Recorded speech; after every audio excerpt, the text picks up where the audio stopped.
kababayan sa pagdadala ng mga maletang may lamang pera kay Bongbong Marcos. Pakitaas ang kamay. Yan. Pakitayo lang po yung nagtaas ng kamay. Pakitayo lang po. Okay. Yung nandito sa kanan, ano ang kaugnayan mo doon sa pag-deliver ng pera na nasa maleta kay Bongbong Marcos?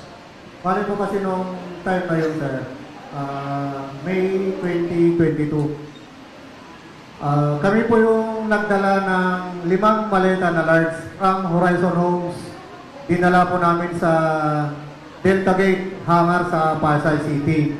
Isinakay po namin sa Lexus na itim na plate number NFX 88X. At sa kabinakapan po namin ng Hilux na bulletproof din na black, plate number Eco Alpha Foxtrot 7121. At yun po yung dinala nila Sergeant Tube at saka ni Boss Saldi doon sa Ilocos. Doon sa sinasabing dinala mong maleta, natatandaan mo pa ba kung sino-sino ang kasama mo na nagdala nito? Yes sir, ang driver po namin noon ay si dati kong kasama na si driver Nelson Paira. At saka yung backup po, si Ronnie Sevilla po. Hindi ko matandaan kung sino po nakaupo dun sa backup. At itong mga kasama mo, mga ano ito, takuhan nino. Kasama ko po, empleyado po ni Boss Saldi po. At itong mga ginagawa ninyo, pagdadala ng maleta na naglalaman ng pera, sino ang nag-utos sa inyo?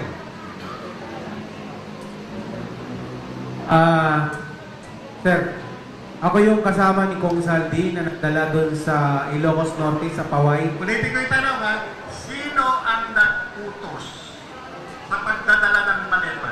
Si Kong Saldi, sir. Yun. Kanino ibibigay ang maleta? Bahay po ni Presidente po yung napuntahan namin.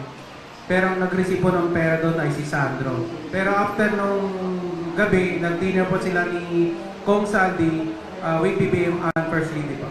Nabanggit nyo kanina from Horizon, dinala nyo sa hangar, tama? Yes po, tama sir. Ilang maleta ang dala ninyo?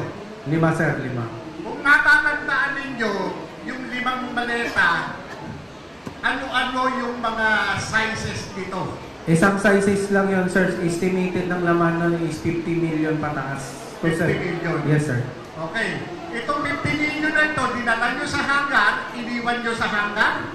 No, sir. Nag-flight po kami ni Kong Saldi with air taxi via plane. Naglapag po kami sa Lawag Airport po, sir. Isa na kayo sa aeroplano. Yes, sir. Ibig sabihin, merong billing ito, airway billing, tama ba? Yes, sir. Nasa inyo yung kopya ng airway billing. Ano po niyan, sir, is si Martin Romualdez po. Ang ng plane namin, sir. Private plane. Pakiulit nga, saan nyo dinala? Sa Lawag City, sir, nag-flight kami, sir, sa Lawag. Din dinala namin By boat? By land? by land po, sir. Bali, may sumundo na po sa amin doon ng mga PNP na uniform personnel, sir. Uniform personnel assigned saan?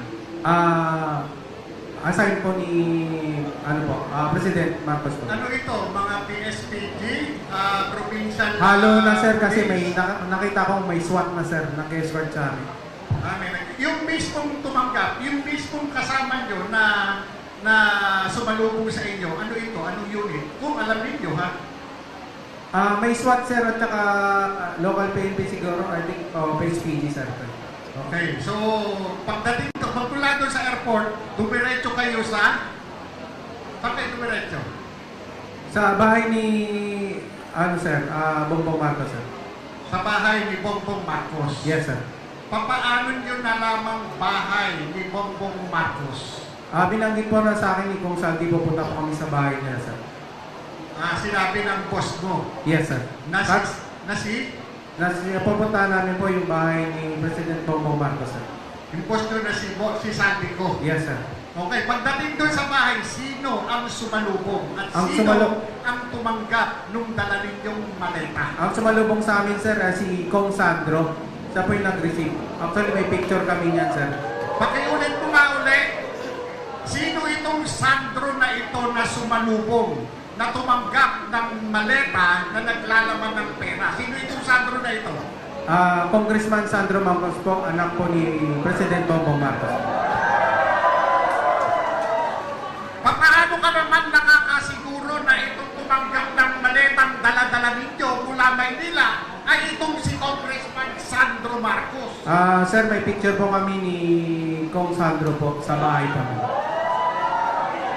Maliban doon sa sinasabi mong delivery, ilang ulit kayong nagdala ng pera Isang beses lang po kami nagdala ng pera sa bahay niya.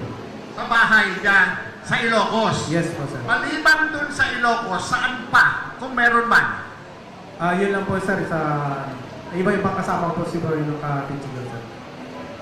Maliban sa iyo, sino-sino pa ang nagkaroon ng pagkakataon na mautusan ni Congressman Saldico na magdala ng maletang naglalaman ng pera dito kay Bongbong Marcos? Pakitaas ang kamay.